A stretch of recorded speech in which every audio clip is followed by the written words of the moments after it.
നമസ്കാരം,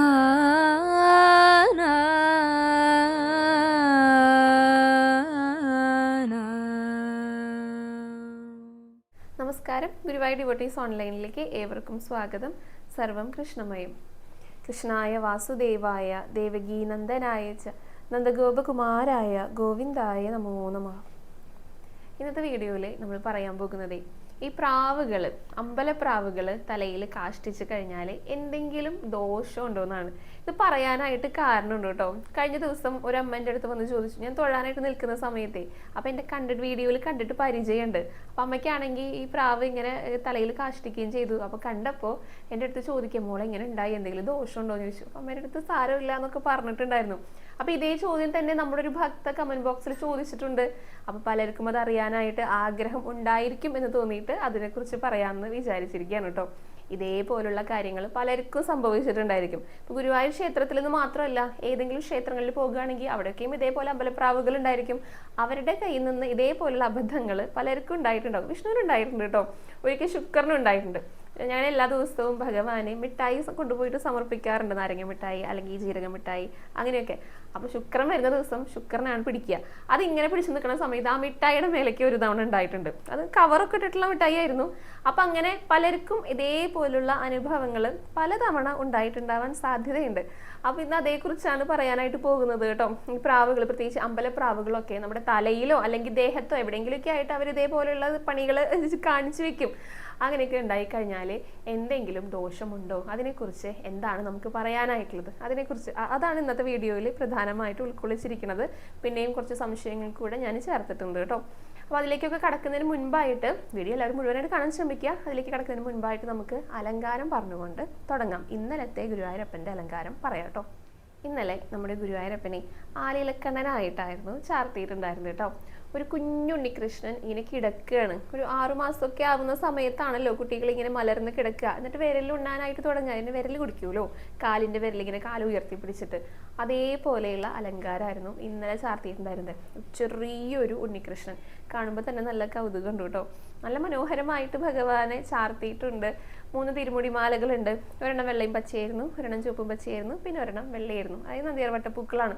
പിന്നെ ഒരേപോലെയുള്ള 2 ഉണ്ടമാലകളുണ്ട്. രണ്ടും തെച്ചിയും തുളസിയും കൂടെ കോർത്തിട്ടായിരുന്നു. ഭഗവാനെ, ആ കുഞ്ഞുണ്ണി കൃഷ്ണനെ യശോദാമ്മ ഭംഗിയായിട്ട് ഒരുക്കിയിട്ടുണ്ട് കേട്ടോ.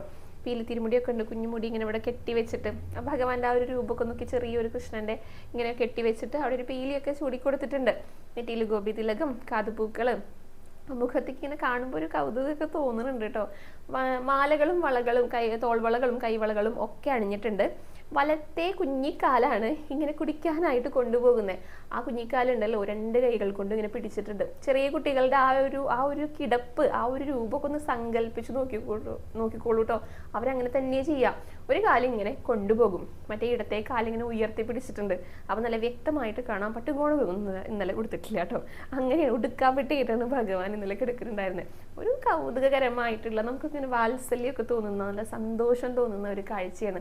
ആലിലക്കണ്ണനായിട്ട്, വിരൽ കുടിക്കുന്ന കണ്ണനായിട്ട്, ഒരു ചെറിയ നമ്മുടെ എല്ലാവരുടെയും പൊന്നോമന കുഞ്ഞികൃഷ്ണനായിട്ടാണ് ഇന്നലെ ചാർത്തിയിട്ടുണ്ടായിരുന്നത്. അപ്പോൾ എല്ലാവരും ഭഗവാന്റെ ആ ഒരു രൂപമൊക്കെ ഒന്ന് മനസ്സിലിങ്ങനെ ധ്യാനിച്ചോളൂ. നല്ല സന്തോഷം തോന്നും. ഭഗവാന് പോലും തൻ്റെ പാദങ്ങളാണ് ശരണം എന്നാണ് ഭഗവാൻ അതിലൂടെ നമുക്ക് പറഞ്ഞു തരുന്നത്. അപ്പോൾ ഭഗവാന്റെ പാദങ്ങളിൽ എല്ലാവരും ഒന്ന് നമസ്കരിച്ചോളൂ. എന്തൊക്കെ സങ്കടങ്ങൾ, ബുദ്ധിമുട്ടുകൾ ഉണ്ടെങ്കിലും അത് ആ പാദങ്ങളിൽ സമർപ്പിക്കുക. പിന്നെ ആർക്കും ഒരു വിഷമം ഉണ്ടായിരിക്കില്ല. ബാക്കിയെല്ലാം ഭഗവാൻ നോക്കിക്കോളും. അതാണ് നമുക്ക് ഈ അലങ്കാരത്തിലൂടെ പറഞ്ഞു തരുന്നത്. ഭഗവാനെ എല്ലാവരും നന്നായിട്ട് പ്രാർത്ഥിച്ചോളൂ കേട്ടോ. ഭഗവാന്റെ പാദങ്ങളിൽ എല്ലാവരും നമസ്കരിച്ചോളൂ. ഗുരുവായൂരപ്പ ശരണം എന്നൊന്ന് കമൻറ്റ് ബോക്സിൽ രേഖപ്പെടുത്തിക്കോളൂ. അങ്ങനെ നമ്മുടെ ആലിലക്കണ്ണനെ, വിരൽ കുടിക്കുന്ന കണ്ണനെ തൊഴുത് നമസ്കരിച്ചിട്ട് നേരെ ഗണപതിയുടെ അടുത്തേക്കാണ് വന്നിരിക്കുന്നത്. ഗണപതി നന്നായി അണിഞ്ഞൊരുങ്ങിയിട്ട് സുന്ദരനായിട്ടാണ് ഇരിക്കുന്നുണ്ടായിരുന്നത് കേട്ടോ. ഒരു മെറൂൺ നിറത്തിലുള്ള ഉടയാടയാണ്. അത് 2 ദിവസം മുൻപ് അത് തന്നെയായിരുന്നു കേട്ടോ. അത് നല്ല ഭംഗിയുണ്ട് കാണാനായിട്ട്. ഒരു നല്ല സ്വർണ്ണ നിറത്തിൽ ഇങ്ങനെ അരികിലൊക്കെ ഇങ്ങനെ പിടിപ്പിച്ച് ലേസൊക്കെ പിടിപ്പിച്ചിട്ട് ആ മുൻവശത്തൊക്കെ ഇങ്ങനെ പിടിപ്പിച്ചിട്ട്.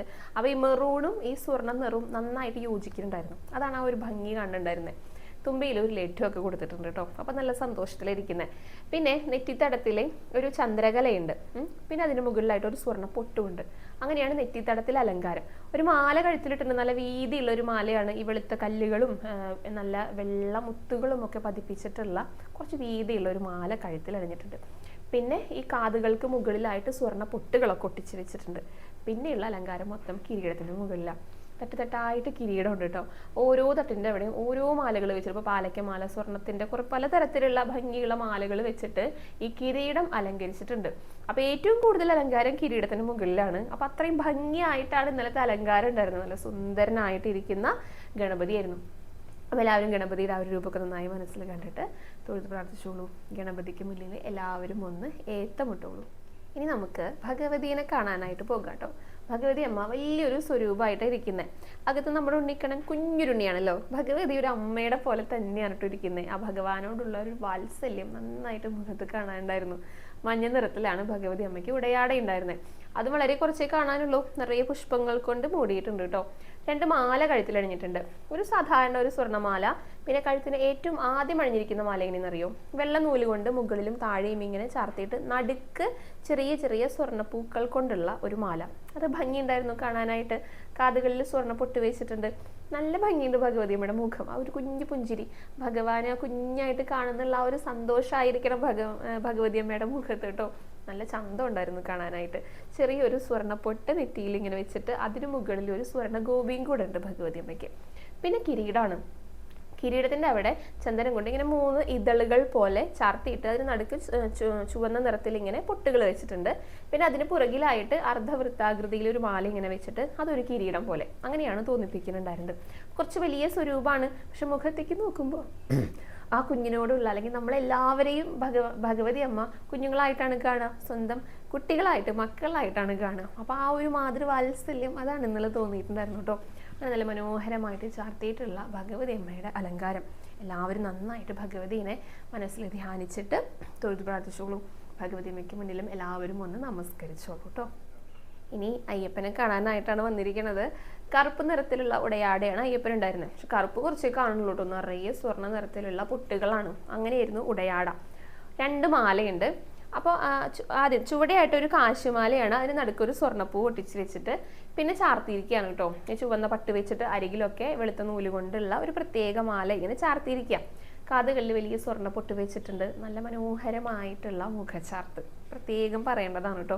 ചുണ്ടൊക്കെ ചുവപ്പിച്ചിട്ട് നെറ്റിയിൽ ഒരു സ്വർണ്ണ ഗോപി വെച്ചിട്ടുണ്ട്. പിന്നെ കിരീടം തട്ടുകളായിട്ട് ചാർത്തിയിരിക്കുകയാണ്. ചന്ദനം കൊണ്ട് ചാർത്തിയിട്ട് ചുവന്ന പട്ടും വെളുത്ത നൂലും ഒക്കെ വെച്ചിട്ട് ഇങ്ങനെ അലങ്കരിച്ചിട്ടും കൂടി ഉണ്ട്. അപ്പോൾ ആ കിരീടത്തിന്റെ അതേ അലങ്കാരങ്ങൾ തന്നെയാണ് ആ ആദ്യം കിടക്കുന്ന കഴുത്തിലുള്ള മാലയ്ക്കും. ആ ചുവപ്പും വെള്ളയും കൂടെ കലർന്നിട്ടുള്ള ഒരു അലങ്കാരം. അപ്പം അങ്ങനെയായിരുന്നു മാലയും കിരീടം ഉണ്ടായിരുന്നത്. നല്ല മനോഹരമായി തന്നെ അയ്യപ്പനെ ചാർത്തിയിട്ടും ഉണ്ടായിരുന്നു കേട്ടോ. അപ്പം അയ്യപ്പൻ്റെ രൂപമൊക്കെ എല്ലാവരും നന്നായി മനസ്സിൽ കണ്ടുകൊണ്ട് തൊഴുത് പ്രാർത്ഥിച്ചോളൂ. അയ്യപ്പന് മുന്നിലും എല്ലാവരും ഒന്ന് നമസ്കരിച്ചോളൂ. ഇനി വത്സല രാധാകൃഷ്ണൻ എന്നൊരു ഭക്ത ചോദിച്ച ചോദ്യമാണ് കേട്ടോ. അമ്പലത്തിൽ വെച്ചിട്ട് പ്രാവ് തലയിൽ കാഷ്ടിച്ച് കഴിഞ്ഞാൽ എന്തെങ്കിലും ദോഷമുണ്ടോ, അതൊന്ന് പറഞ്ഞു തരുമോ ചോദിച്ചിരിക്കുന്നത്. അപ്പോൾ ഇത് പലർക്കും ഞാൻ പറഞ്ഞല്ലോ അനുഭവമുള്ള കാര്യമായിരിക്കും. പക്ഷെ അതിൽ ദോഷമൊന്നും പറയാറില്ല കേട്ടോ. അങ്ങനെ ഉണ്ടായിക്കഴിഞ്ഞാൽ ആ ഭാഗം കഴുകുക അല്ലെങ്കിൽ തുടച്ച് കളയുക, അത്രയേ ഉള്ളൂ. അത്രയും ശ്രദ്ധിക്കേണ്ടതായിട്ടുള്ളൂ. അമ്പലത്തിലൊക്കെ പോയി കഴിഞ്ഞാൽ ഇപ്പോൾ ഗുരുവായൂർ അമ്പലത്തിലെ കാര്യം തന്നെ എടുക്കും.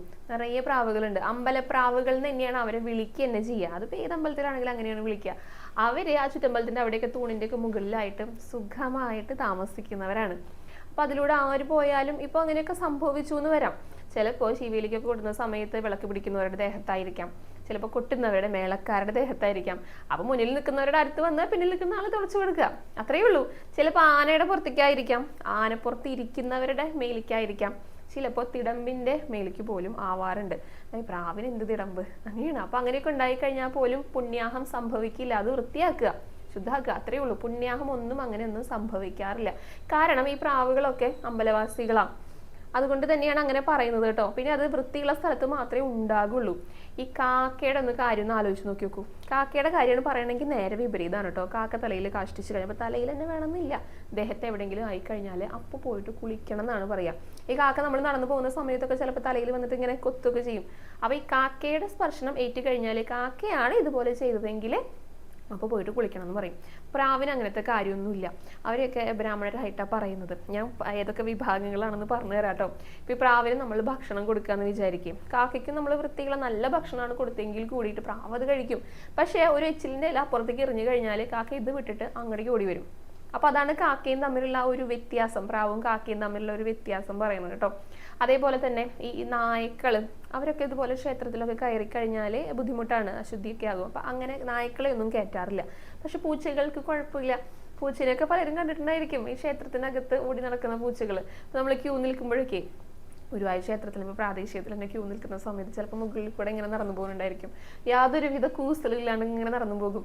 ഇപ്പോൾ ശ്രീകോവിലിൻ്റെ അവിടെ നിന്ന് ഇറങ്ങി വരുന്നതും കാണാം ചില സമയത്ത്. അത് അങ്ങോട്ട് പോണതൊന്നും കാണില്ല, ആ സോപാനപ്പടിയിൽ നിന്ന് ഇറങ്ങി വരണതേ കാണുള്ളൂ. അപ്പോൾ പൂച്ചയ്ക്ക് അശുദ്ധിയില്ല, പൂച്ചയ്ക്ക് യഥേഷ്ടം എവിടെ വേണമെങ്കിലും പോകാം. ഇവരെയൊക്കെ ബ്രാഹ്മണരുടെ കൂട്ടത്തിലാണ് പൂച്ച എലിയെ പിടിക്കുമെങ്കിൽ കൂടെ അങ്ങനെയാണ് കണക്കാക്കുക. അവരൊക്കെ അമ്പലവാസികളാണ്, അതുകൊണ്ടാണ് അവർക്ക് കടന്നാലൊന്നും പുണ്യാഹല്ല, തൊട്ടാലൊന്നും പ്രശ്നമല്ല എന്ന് പറയുന്നത് കേട്ടോ. എലിയുടെ കാര്യവും ഇങ്ങനെ തന്നെയാണ്. ഒരു കഥയല്ല, അതൊരു അനുഭവമാണ്. മേൽശാന്തിയുടെ ഒരു അനുഭവം അദ്ദേഹം പറഞ്ഞ സമയത്ത് കേട്ടിട്ടുള്ള ഒരു കാര്യമാണ് കേട്ടോ. ഈ മേൽശാന്തിമാർക്ക് ഭഗവാനെ അലങ്കരിക്കാനുള്ള ആഭരണങ്ങൾ, ഇപ്പോൾ തിലകം എല്ലാം കൊടുക്കൂലോ അവരുടെ മേൽനോട്ട്, അല്ലെങ്കിൽ അത് അവരുടെ കടമയാണ്, അത് സൂക്ഷിക്കുക, കൈകാര്യം ചെയ്യുക എന്നുള്ളതൊക്കെ. അങ്ങനെ അലങ്കരിച്ചിട്ട് ഒരു തിലകം അങ്ങനെ മാറ്റുന്ന സമയത്ത് കാണാതെയായി. അപ്പോൾ ഇത് എവിടെയാണെന്നൊക്കെ തിരഞ്ഞു നോക്കി, പക്ഷെ അദ്ദേഹത്തിന് കാണാനായിട്ട് സാധിച്ചില്ല. അപ്പോൾ ഈ നേര്യത്തിൻ്റെ സമയമൊക്കെ ആയ സമയത്ത് ഒരു എലി അങ്ങോട്ടേക്ക് വന്നു അത്രേ. അങ്ങനെ വരാലോ, സംഭവിക്കാലോ. എലി വന്നപ്പോൾ അതിനെ മാറ്റാനായിട്ട് നോക്കി, അപ്പോൾ അത് പോയിട്ട് പിന്നെയും വന്നു, പിന്നെയും മരം നോക്കി, പിന്നെയും വന്നു. അപ്പം എന്നാൽ പിന്നെ അതിനോട് മാറ്റിയതിന് ശേഷം ആവാം ബാക്കി കാര്യങ്ങളെന്ന് വിചാരിച്ചിട്ട് അദ്ദേഹം അവിടെ നിന്ന് എണീറ്റ് എലിനെ മാറ്റാൻ പോയപ്പോൾ ആ എലി നിന്നിരുന്നിടത്ത് ആ എലി വന്നിരുന്ന സ്ഥലത്ത് തിലകം കെടുക്കണമെന്ന്. അപ്പോൾ അത് കാണിച്ചു തരാനായിട്ട് ഭഗവാൻ തന്നെയായിരിക്കാം എലീനെ കൊണ്ടുവന്നത്. അപ്പം അങ്ങനെ ഒരു കാര്യം പറഞ്ഞു കേട്ടിട്ടുണ്ട് കേട്ടോ. അപ്പോൾ എലികൾക്ക് വരാം, അതൊന്നും വിരോധമില്ല. പിന്നെ ഒന്നാണ് പശുക്കളൊക്കെ അമ്പലത്തിൽ ഇങ്ങനെ യഥേഷ്ടം അലഞ്ഞു തിരിഞ്ഞ് നടക്കുന്നതൊക്കെ ആ അമ്പലത്തിന്റെ പരിസരത്തൊക്കെ നടക്കുന്നത് കാണാം. ഗുരുവായൂർ ക്ഷേത്രത്തിന്റെ പരിസരത്തൊന്നും നമുക്ക് കാണാൻ പറ്റില്ല. ഉടുപ്പിയിലൊക്കെ പോയി കഴിഞ്ഞാൽ അവിടെ ധാരാളം പശുക്കളുണ്ട്, അവരവിടെ നടക്കുന്നുണ്ടായിരിക്കും, അവരവിടെ ചാണകം ഇടുന്നുണ്ടായിരിക്കും. പക്ഷെ അതിലൊന്നും ഒരു വിരോധമില്ല, ഒന്നും സംഭവിക്കില്ല, അശുദ്ധികളൊന്നും സംഭവിക്കില്ല. അതാണ് ഈ പശുക്കളുടെയൊക്കെ പ്രത്യേകത. അതേപോലെ തന്നെ ആന, ഗുരുവായൂർ അമ്പലത്തിൽ ആനയുണ്ടല്ലോ, ശിവേലിക്കും എല്ലാത്തിനും ആനേനെ കൊണ്ടുവരുന്നുണ്ട്. അവരവിടെ പിന്തുടരുന്നുണ്ടായിരിക്കും, പക്ഷെ അതിലൊന്നും കുഴപ്പമില്ല, പുണ്യാഹമൊന്നും സംഭവിക്കില്ല. ഇപ്പോൾ ഇവരേനെയൊക്കെ ബ്രാഹ്മണരായിട്ടാണ് കൂട്ടുക. അവരൊക്കെ എന്താ പറയുക, കഴിക്കുന്നത് ഇപ്പോൾ പശു പുല്ല് വൈക്കോല് മാത്രമേ കഴിക്കുള്ളൂ, സസ്യാഹാരങ്ങൾ മാത്രമേ കഴിക്കുള്ളൂ, വെജിറ്റേറിയനാണ് അവരൊക്കെ. അതുകൊണ്ടാണ് അങ്ങനെ വന്നാലൊന്നും കുഴപ്പമില്ല എന്ന് പറയുന്നത്. അപ്പോൾ അവർ കാഷ്ടിച്ചാലും അതിലൊന്നും അശുദ്ധിയൊന്നും പറയാറില്ല. പിന്നെ ചില ക്ഷേത്രങ്ങളിൽ ഇപ്പോൾ കോഴികളെയൊക്കെ കൊണ്ടുപോകുന്ന ക്ഷേത്രങ്ങളുണ്ട്, അവിടെ മാത്രമായിരിക്കും കേട്ടോ, അവിടെ അത് ബാധകമാണ്, അവിടേക്ക് കൊണ്ടുപോകാം. അല്ലാതെയുള്ള ക്ഷേത്രങ്ങളിലേക്കൊന്നും കൊണ്ടുവരില്ല. അപ്പോൾ പൊതുവേ പറയുകയാണെങ്കിൽ പ്രാവ് കാഷ്ടിച്ചാലൊന്നും യാതൊരുവിധ ദോഷവും, അത് കഴുകി കളയുക അല്ലെങ്കിൽ തുടച്ച് കളയുക, കഴിഞ്ഞു, അത്രയേ ഉള്ളൂ. പിന്നെ പൂച്ചകൾ, അതുപോലെ തന്നെ പശുക്കൾ, ആനകൾ, ഇവർക്കൊക്കെ ക്ഷേത്രത്തിനകത്തേക്ക് കയറാം. അവിടെയൊന്നും യാതൊരുവിധ അശുദ്ധി ഉണ്ടാവില്ല. കാക്കയുടെ കാര്യത്തിൽ മാത്രമേ ഒന്ന് ശ്രദ്ധിക്കാനായിട്ടുള്ളൂ കേട്ടോ. കാക്ക തൊട്ട് കഴിഞ്ഞാൽ, തലയിൽ വന്ന് കൊത്തിക്കഴിഞ്ഞാൽ, കാക്ക കാഷ്ടിച്ച് കഴിഞ്ഞാലൊക്കെ നമ്മൾ കുളിക്കണം എന്നാണ് പറയുക. അതിൻ്റെ കാരണം കൂടെ ഞാൻ പറഞ്ഞിട്ടുണ്ടായിരുന്നു, ഒരു പുല വരാനുള്ള സാധ്യതയാണ് പറയാറുള്ളത്. അപ്പോൾ വേഗം പോയിട്ട് കുളിക്കാം, അത്രയേ ഉള്ളൂ. അല്ലാതെ ഇനിയിപ്പോൾ പ്രാവ് ഇപ്പോൾ ഉണ്ടായിക്കഴിഞ്ഞാലും സങ്കടപ്പെടുന്നൊന്നും വേണ്ട, അവിടെ ഒന്ന് വൃത്തിയാക്കിയാൽ മാത്രം മതി. അപ്പോൾ ടെൻഷനൊന്നും ആവണ്ട കേട്ടോ. അടുത്തത് ശ്രീലേഖ മോഹൻ എന്നൊരു ഭക്ത ചോദിച്ച ചോദ്യമാണ് കേട്ടോ. മരണം നടന്ന വീട്ടിലെ പിന്നീടുള്ള ദിവസം നമ്മൾ പോയി വന്നു കഴിഞ്ഞാൽ നിലവിളക്ക് നമ്മുടെ വീട്ടിൽ കൊളുത്താമോ എന്നാണ് ചോദിച്ചിരിക്കുന്നത്. മരിച്ച അന്നല്ല, അത് കഴിഞ്ഞിട്ടുള്ള ദിവസങ്ങളിലാണ് ചോദിച്ചിരിക്കുന്നത് കേട്ടോ. അങ്ങനെ കൊളുത്താം, അതിലൊന്നും ഒരു വിരോധമില്ല. നമ്മുടെ വീട്ടിലേക്ക് കൊളുത്താം, നമ്മൾ കുളിച്ച് വന്നിട്ട് വേണം കൊളുത്താനായിട്ട്. ഇപ്പോൾ ആ വീട്ടിൽ പോയി കഴിഞ്ഞാൽ, ഇപ്പോൾ മരിച്ച ദിവസമാണ് പോയെങ്കിൽ തീർച്ചയായിട്ടും വന്നിട്ട് മുക്കി കുളിക്കണം എന്നാണ് പറയുക. അതിനെക്കുറിച്ച് ഞാൻ ഒരു വീഡിയോയിൽ പറഞ്ഞിട്ടുണ്ടായിരുന്നു. മരണം നടന്നിട്ട് പിന്നീടുള്ള ദിവസങ്ങളിലാണ് പോയെങ്കിലും അവിടെ പുലയുണ്ടായിരിക്കും. അപ്പോൾ പുലയുള്ള വീട്ടിൽ പോയി കഴിഞ്ഞാൽ നമ്മൾ കുളിച്ച് കയറിയിട്ട് വേണം നമ്മുടെ വീട്ടിൽ വിളക്ക് കൊളുത്താനായിട്ട് എന്നാണ് പറയുക. നിലവിളക്ക് കൊളുത്തുന്നതിനൊന്നും യാതൊരു വിരോധവും ഇല്ല കേട്ടോ. മരിച്ച വീട്ടിൽ വിളക്ക് കൊളുത്തുന്നില്ലേ, പുലയുള്ള വീട്ടിലും വിളക്ക് കൊളുത്തി വെച്ചിട്ടുണ്ടായിരിക്കും. അതൊക്കെ പോയിട്ട് കണ്ടിട്ടുള്ളവർക്കൊക്കെ അറിയുന്ന കാര്യം തന്നെയാണ്. അവിടെ വിളക്ക് കൊളുത്താമെങ്കിൽ നമുക്ക് നമ്മുടെ വീട്ടിൽ കൊളുത്തിക്കൂടെ. പക്ഷെ ഇത്രയും ശ്രദ്ധിക്കണ്ടോ, കുളിച്ച് വന്നിട്ട് വേണം കൊളുത്താനായിട്ട്. മരിച്ച വീട്ടിലൊക്കെ കൊളുത്തി വെക്കുന്നത് കാണാം. അപ്പോൾ അവിടെ ക്രിയകൾ ചെയ്യുന്നവർ അവർ ചോദിക്കും, നിങ്ങൾ പണ്ടൊന്നും ചോദിച്ചിരുന്നില്ല കേട്ടോ, വിളക്ക് ഇങ്ങനെ കിടാവിളക്കായിട്ട് കൊളുത്തി വെക്കാൻ പറ്റുമോ എന്നുള്ളത് പണ്ടൊന്നും ചോദിച്ചിരുന്നു. പക്ഷെ ഇപ്പോൾ ചോദിക്കും, നിങ്ങൾക്ക് പറ്റുമോ, ഇല്ലെങ്കിൽ അത് അവിടെ തന്നെ കെടുത്തി വെക്കും, എന്നിട്ട് സന്ധ്യാസമയത്ത് അല്ലെങ്കിൽ രാവിലെ സമയത്ത് മാത്രം കൊളുത്തിയാൽ മതി എന്ന് അവർ പറയാം. അപ്പോൾ അവർ ഇപ്പം ചോദിക്കുന്നുണ്ട്, നമ്മളെ കൊണ്ടത് സാധിക്കുമെങ്കിൽ കിടാവിളക്കായിട്ട് അവിടെ സൂക്ഷിക്കാം. പിന്നീട് ക്രിയ ചെയ്യുന്ന സമയത്താണ് അതൊക്കെ മാറ്റുകയൊക്കെ ചെയ്യുക. അപ്പോൾ അവിടെ കിടാവിളക്ക് കൊളുത്തി വെക്കുന്നുണ്ട്. അതുകൊണ്ടാണ് പറയുന്നത് നമ്മുടെ വീട്ടിലും കൊളുത്ത്, അതിലൊന്നും വിരോധമില്ല. പക്ഷെ കുളിക്കണം, കുളിച്ച് വന്നിട്ട് വേണം. അപ്പോൾ കുളിച്ച് വന്നു കഴിഞ്ഞിട്ട് നമുക്ക് വിളക്ക് കൊളുത്താം, നമുക്ക് അമ്പലത്തിൽ പോകണമെങ്കിൽ പോകാം. ഇപ്പോൾ മരിച്ചിട്ട് കുറേ ദിവസമായിട്ടാണ് നമ്മൾ ആ വീട്ടിലേക്ക് നമ്മൾ സന്ദർശിക്കാനായിട്ട് പോയത്. എന്നിട്ട് പിന്നെ തിരിച്ച് കയറുമ്പോൾ നമ്മൾ കുളിക്കുക, എന്നിട്ട് ബാക്കി കാര്യങ്ങളൊക്കെ ചെയ്യാനായിട്ട് പാടുള്ളൂ. അല്ലെങ്കിൽ ഞാൻ രാവിലെ കുളിച്ചിട്ടുണ്ട് എന്നൊന്നും പറയാനായിട്ട് സാധിക്കില്ല കേട്ടോ. അപ്പോൾ നിലവിളക്ക് കൊളുത്തുന്നതിലൊന്നും യാതൊരുവിധ വിരോധവും ഇല്ല. കുളിച്ചതിന് ശേഷം വീട്ടിലേക്ക് കയറിയിട്ട് നിലവിളക്ക് കൊളുത്തുക, ബാക്കിയുള്ള കാര്യങ്ങളൊക്കെ ചെയ്യാം. അടുത്തതൊരു കുഞ്ഞു ചോദ്യമാണ്. സന്തോഷ് ജനാർദ്ദനൻ എന്നൊരു ഭക്തൻ ചോദിച്ചതാണ്. ശിവരാത്രി ദിവസം ദേഹം വെടിഞ്ഞു കഴിഞ്ഞാൽ നല്ലതാണോ എന്നാണ് ചോദിച്ചിരിക്കുന്നത് കേട്ടോ. ഇതേപോലെ ഒരു കാര്യം നമ്മൾ മുൻപ് പറഞ്ഞിട്ടുണ്ട്. ഏകാദശിയുടെ അന്ന് ഇതേപോലെ ദേഹം വെടിഞ്ഞു കഴിഞ്ഞാൽ, മരണപ്പെട്ട് കഴിഞ്ഞാൽ നല്ലതാണ്, ഭഗവാന്റെ അടുത്തേക്കാണ് എത്താന്ന് പറഞ്ഞിട്ടുണ്ടായിരുന്നു. അതേപോലെ തന്നെയാണ് ശിവരാത്രിക്കും ദേഹം വെടിഞ്ഞു കഴിഞ്ഞാൽ ശിവലോകത്ത് എത്തും എന്നാണ് പറയുക.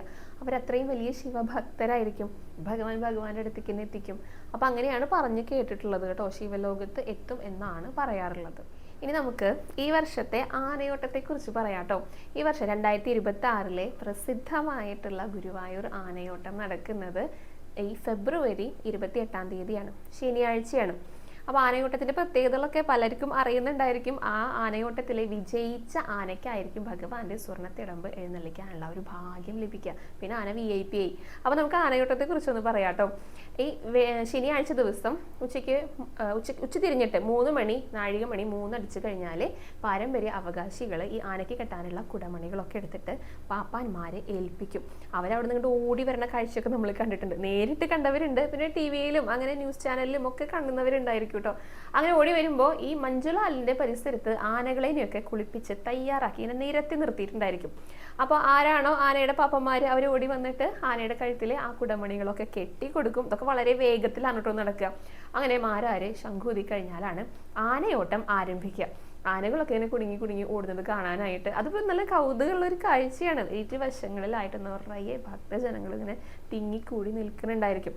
അപ്പം വളരെ പണ്ടൊക്കെ എല്ലാ ആനകളെയും, ധാരാളം ആനകളെയൊക്കെ ഇതേ ആനയോട്ടത്തിൽ ഇങ്ങനെ പങ്കെടുപ്പിച്ചിരുന്നു. പക്ഷെ ഇപ്പം അങ്ങനെ ഇല്ല കേട്ടോ. തിരഞ്ഞെടുത്ത ആനകളെ, നല്ല ആരോഗ്യസ്ഥിതിയൊക്കെയുള്ള ആനകളെ മാത്രമേ പങ്കെടുപ്പിക്കാറുള്ളൂ. അപ്പം ഇങ്ങനെ സുരക്ഷയുടെ ഭാഗമായിട്ടാണ് അങ്ങനെ ആനകളൊക്കെ ഓടി വന്നിട്ട് ഈ കിഴക്കേ ഗോപുരം ഉണ്ടല്ലോ, ആ ഗോപുരവാതിൽ ആദ്യം കയറുന്ന ആനയായിരിക്കും വിജയിയായിട്ട് പ്രഖ്യാപിക്കുക. പിന്നെ 3 ആനകളെയൊക്കെ അകത്തേക്ക് കയറ്റുള്ളൂ. അങ്ങനെ പിന്നെ അവിടെ ഒരു 7 പ്രദക്ഷിണമൊക്കെ ഉണ്ട്.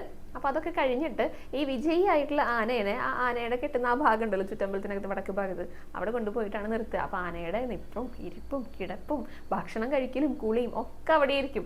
പിന്നെ ആന അവിടെ തന്നെയാണ് ഈ ഉത്സവം കഴിയുന്നത് വരെ. അതാണ് ആനയെ VIP എന്ന് പറയുന്നത്. VVIP എന്ന് വേണം പറയാനായിട്ട്. കാരണം ഈ ജയിച്ച ആനേനെ കാണാനായിട്ട് കുറേ പേര് വരും. അപ്പം അതൊക്കെ നല്ല രസമുള്ള ഒരു കാഴ്ചയാണ്, സന്തോഷമുള്ള ഒരു കാര്യമാണ്. അപ്പം ഇതാണ് ആനയോട്ടത്തെ കുറിച്ച് പറയാനുള്ളത് കേട്ടോ.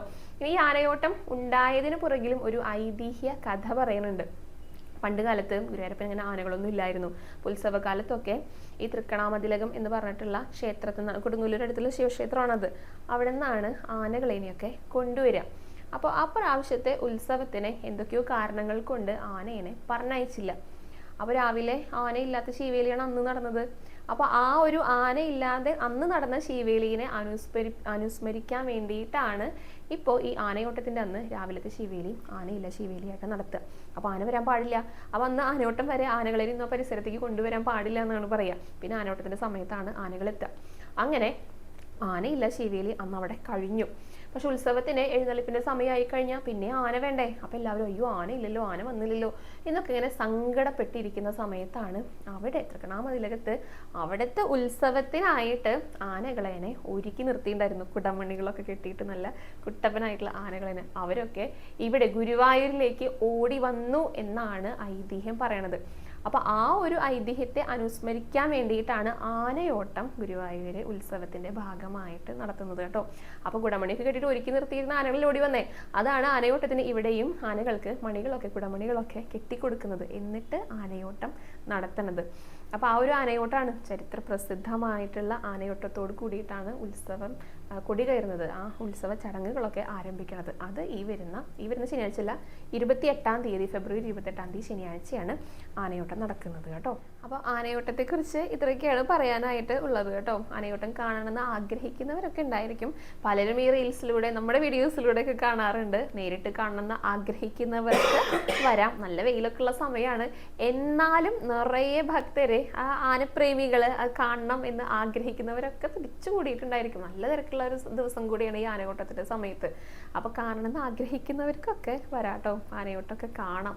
അത് നല്ല കാണാനും നല്ല രസമുള്ള ഒരു കാഴ്ചയാണ്. ഒരു പ്രത്യേക ആവേശമൊക്കെ ആ സമയത്ത് ഉണ്ടാകാറുണ്ട്. അതാണ് ആനയോട്ടത്തിന്റെ ഒരു പ്രത്യേകത എന്ന് പറയുന്നത്. അപ്പോൾ അതാണ് ആനയോട്ടം. അപ്പോൾ ഇന്നത്തെ വീഡിയോയിൽ ഇത്ര കാര്യങ്ങളാണ് പറഞ്ഞിരിക്കുന്നത്. പിന്നെ ഞാൻ പ്രാവിൻ്റെ കാര്യം പറഞ്ഞിരുന്നല്ലോ, പ്രാവ് കാഷ്ടിക്കുന്ന കാര്യങ്ങൾ. അതിന് ശാസ്ത്രീയമായിട്ട് എന്തെങ്കിലും അടിത്തറുണ്ടോ എന്ന് ചോദിച്ചു കഴിഞ്ഞാൽ അതേക്കുറിച്ച് എനിക്ക് അറിയില്ല കേട്ടോ. പണ്ടുള്ളവർ പഴമക്കാർ പറഞ്ഞു കേട്ടിട്ടുള്ള അറിവുകളാണ് നിങ്ങളുടെ അടുത്ത് പങ്കുവെച്ചിരിക്കുന്നത്. അപ്പോൾ അതും കൂടെ എല്ലാവരും ഒന്ന് മനസ്സിൽ വെക്കുക. അത്രയേ ഉള്ളൂ. പിന്നെ നാമജപത്തിൻ്റെ വിശേഷം പറയാണ്ട്, ഇന്നലെ ഞാൻ എണ്ണിക്കൊണ്ടുവന്നില്ല, പകരം ഇന്ന് കൊണ്ടുവന്നിട്ടുണ്ട്. കഴിഞ്ഞ 2 ദിവസത്തെ നാമജപങ്ങൾ 3,44,282. ഇത്രയും നാമങ്ങളാണ് കേട്ടോ ഭഗവാന്റെ തൃപ്പാദങ്ങളിൽ നമുക്ക് എല്ലാവർക്കും കൂടെ സമർപ്പിക്കാനായിട്ട് സാധിച്ചത്. അപ്പോൾ ഇത്രയൊക്കെ കാര്യങ്ങളാണ് ഇന്നത്തെ വീഡിയോയിൽ പറഞ്ഞിരിക്കുന്നത്. ഇന്നത്തെ വീഡിയോ ഇവിടെ അവസാനിക്കുകയാണ്. ഇന്ന് തൊഴാൻ പോയ വിശേഷങ്ങൾ, അലങ്കാരങ്ങൾ, പുതിയ പുതിയ അറിവുകൾ, ചോദ്യങ്ങളുണ്ടെങ്കിൽ അതിൻ്റെയൊക്കെ ഉത്തരങ്ങളൊക്കെ ആയിട്ട് നാളത്തെ വീഡിയോയിൽ കാണാം. ഹരേ കൃഷ്ണ, ഹരേ ഗുരുവായൂരപ്പ.